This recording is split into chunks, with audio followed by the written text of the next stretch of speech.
തിരുവനന്തപുരത്ത് നിന്ന് ആലപ്പുഴയിലേക്ക് പോകുന്ന ആ KSRTC ബസ്സിൽ അന്ന് വലതുകാൽ വെച്ച് കയറുമ്പോൾ ഞാൻ അറിഞ്ഞിരുന്നില്ല ആ യാത്ര എന്റെ ജീവിതത്തെ മാറ്റിമറിക്കുമെന്ന്.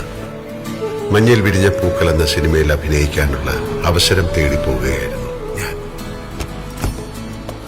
യാത്രകളുടെ വിരസത മാറ്റാൻ കൂടെയുള്ള യാത്രക്കാരുടെ അനക്കങ്ങളും ഭാവങ്ങളും ശ്രദ്ധിക്കുക, അവരുടെ മനസ്സിനുള്ളിൽ എന്താവും എന്നൊക്കെ വെറുതെ ചിന്തിക്കുക എന്നൊരു സ്വഭാവം അന്നും എനിക്കുണ്ടായിരുന്നു.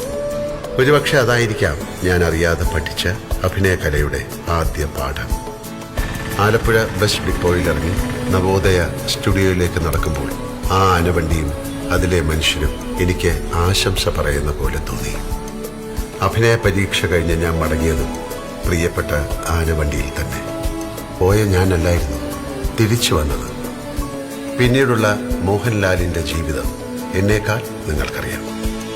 എന്റെ ജീവിതത്തിലേക്ക് ഐശ്വര്യത്തിന്റെ ചിഹ്നം വിളിച്ചെത്തിയ ആനവണ്ടി, നിനക്ക് നന്ദി. ഇതുപോലുള്ള ശുഭയാത്രകൾ സമ്മാനിക്കാൻ മലയാളിക്കൊപ്പം KSRTC എന്നെന്നും ഉണ്ടാകട്ടെ എന്ന് ഞാൻ പ്രാർത്ഥിക്കുന്നു.